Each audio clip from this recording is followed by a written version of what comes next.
Hey, we're back. It's been a little while. Today I'm going to talk you through and show you some awesome footage donated by Scott Mitchell of Big Bear Films. Amazing stuff. Check the link. This guy's donated all the footage. He shot all the stuff that you're going to see. Drone footage, big lens stuff, gimbals, all that kind of stuff. So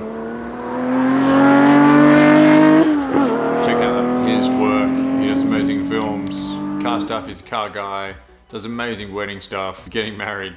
Ring him. Where are we? We're at Wakefieldpark in New South Wales, which is a little racetrack out near Goulburn. It's a couple of hours drive out of town. We took down the 73 911. It was dry and we just drove all the way down. Usually I drive down and just race on the slicks and just drive back on the semi-slicks. That hasn't caused any problems yet. Yeah, it was so this event, it's multidiscipline, a computer simulator discipline. There was like a J-turn thing, some Motorcana stuff, a full lap of the circuit, and a half circuit. Good fun, no egos. If you mess something up, you could just go and have another crack at it. It was quite good fun. Put on by PR Technology down here in Sydney. They really loved their motorsport. Yeah, it was a good day. There was lots of helpers. A lot of sponsors helped. Yeah, really good vibe. So, look, here's some footage.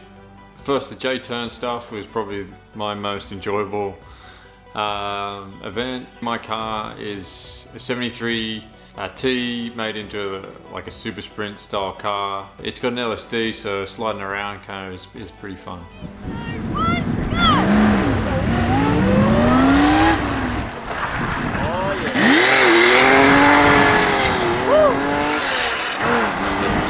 The only issue is doing J-turns in a Porsche, but with the 915, it just felt like you couldn't move it fast enough, and I didn't want to move it fast enough to go from reverse to first as I'm spinning around to engage and then move forwards. So you start in reverse.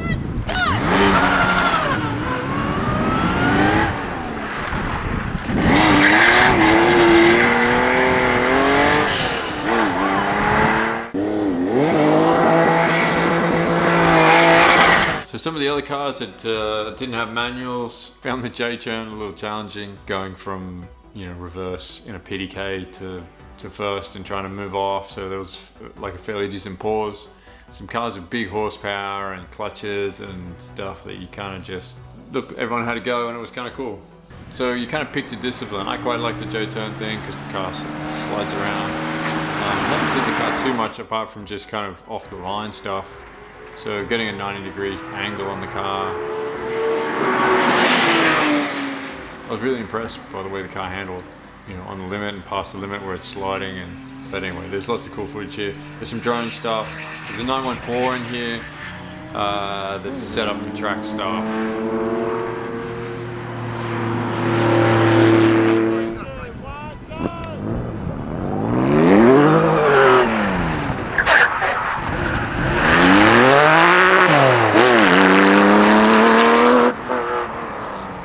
Issue 10 is getting sent out everywhere, and issue 11's coming in April.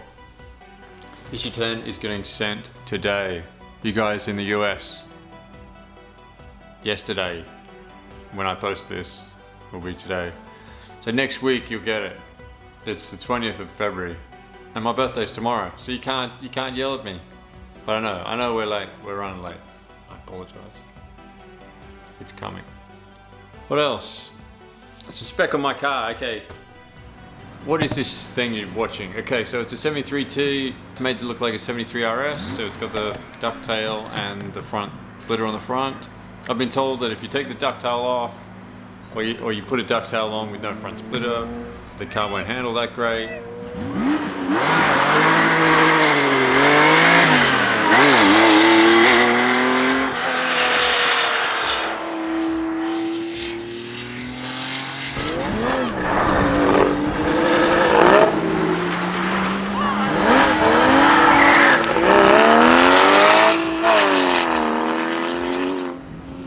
Some say the ducktail does nothing.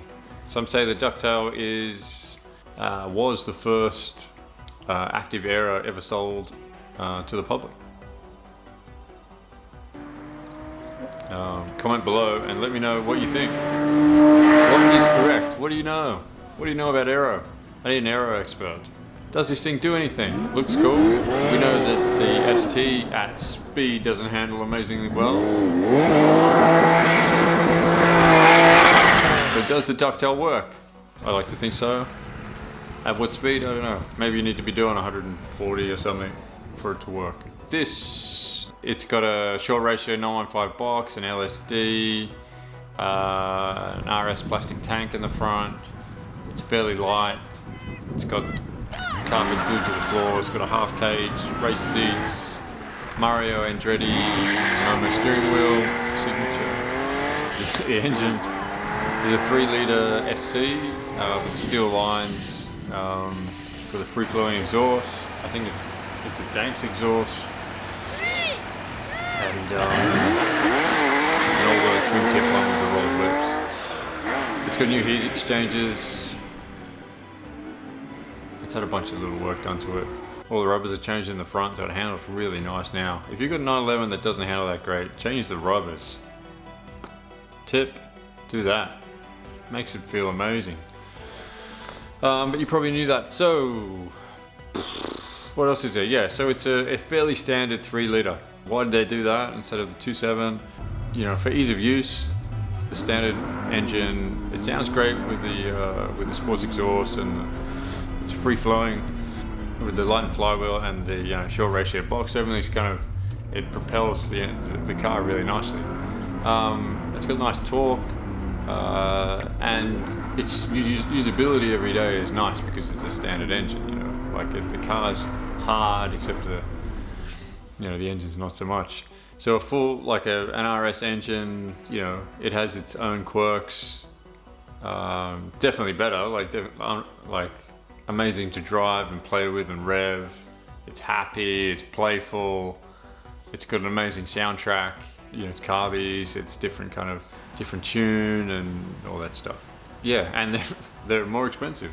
So the owner went for the less expensive 3-litre, newer aluminium block, straight out of the 3-litre turbo with no turbo. So, you know, it's a tough thing. But it's roughly kind of the same power to weight ratio in the car as the 2.7 RS. So that's kind of what's the thinking. So that's the car. It's pretty simple. It's a simple car. It's on 16-inch forks for the track. Yokohama AO50s. I've said this stuff before, but people ask me what is the spec on the car, so I figure I'd run you through it. It's got about 200 horsepower. Some of the cars on the track here have way more. So there's a white 74 RS with a wide body on the Michelins there, which was sticky. He could not get those things to slide. And it's got 310, 320 horsepower. Great, fast car, really cool. Great setup.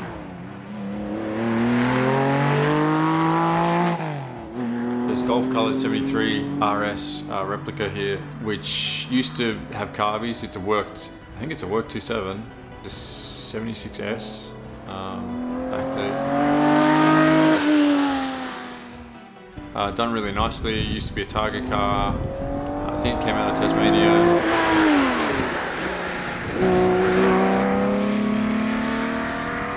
Apologies if I don't know the full story.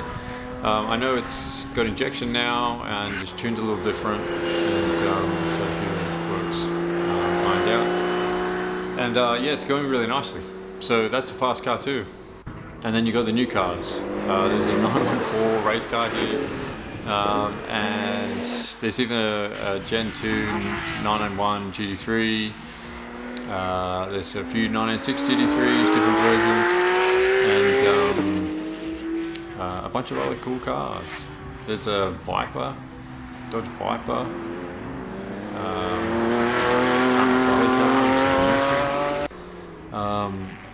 Yeah, fun day, but no egos. It was you just have a go and have a bit of fun and chat.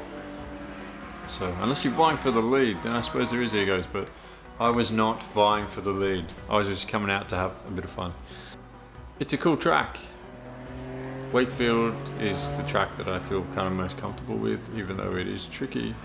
Yeah, it's a fun track. Get out there and have a go.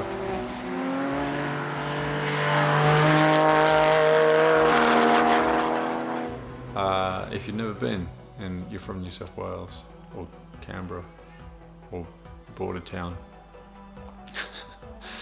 what else do you need to know? Go and buy Duck&Whale magazine. If you want one,